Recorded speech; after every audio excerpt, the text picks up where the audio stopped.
Hi everyone and welcome to my story tellers tech. और आज मैं आपको एक्सप्लेन करूंगी मिस्टर सनशाइन इस के ड्रामा का एपिसोड नंबर 17। तो बिना देर किए शुरू करते हैं।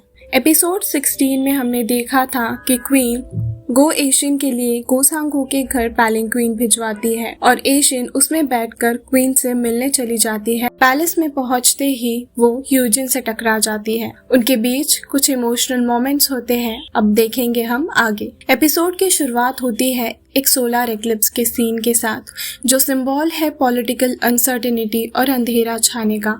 कोरिया में जापानीज इन्फ्लुएंस पड़ रहा है और हर कैरेक्टर अपने पर्सनल और पॉलिटिकल स्ट्रगल से गुजर रहा है। एशियन फाइनली मिलती है क्वीन से, जहां दोनों स्ट्रॉन्ग वुमेन एक दूसरे की सोच से इम्प्रेस होती है।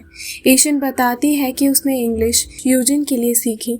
क्वीन सजेस्ट करती है कि वो अपनी सोच का दायरा और बढ़ाए और वो दोनों मिलकर एक वुमेन स्कूल खोलने का प्लान बनाते हैं। हीना होटल की ओनर होने के साथ साथ एक शार्प ऑब्जर्वर भी है। गो एशियन और हीना दोनों के बीच इमोशनल और इंटेंस बातें चल रही होती है। हीना रिवील करती है कि दोंगमे ने एशियन के दादाजी के एक इम्पोर्टेंट लेटर को चुपके से प्रोटेक्ट किया था।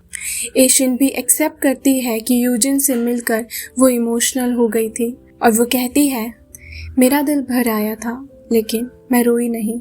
यूजिन चोई अब एक मिलिट्री एकेडमी में इंस्ट्रक्टर बन गया है। वो कोरियन नोबल क्लास के स्टूडेंट्स को इंग्लिश और सर्वाइवल ट्रेनिंग देता है। उन्हें सिखाता है कि रियल लाइफ को सिर्फ किताबों से नहीं बल्कि एक्शन से समझा जा सकता है। ह्वीसोंग समझ जाता है कि एशियन के दिल में सिर्फ यूजिन है, इसीलिए वो अपनी और एशियन की एंगेजमेंट खुद ही तोड़ देता है।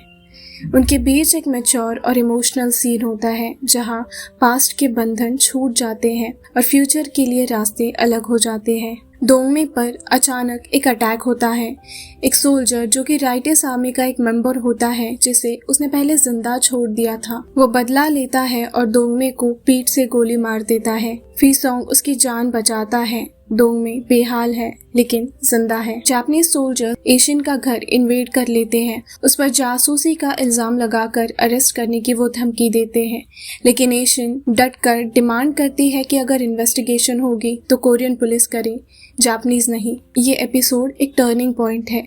एशियन अब इमोशनली और पॉलिटिकली दोनों फ्रंट पर स्ट्रॉन्ग हो रही है। यूजिन का प्रभाव सिर्फ पर्सनल नहीं बल्कि नेशनल भी होता जा रहा है। दोंगमे की वफादारी और ह्वीसोंग का सैक्रिफाइस ये बताते हैं कि सारे कैरेक्टर्स बदल रहे हैं और एक बेहतर इंसान बन रहे हैं। इसी के साथ मैं मिलूंगी आपसे इस ड्रामा के एक नए एक्सप्लेनेशन के साथ। तब तक के लिए goodbye and take care.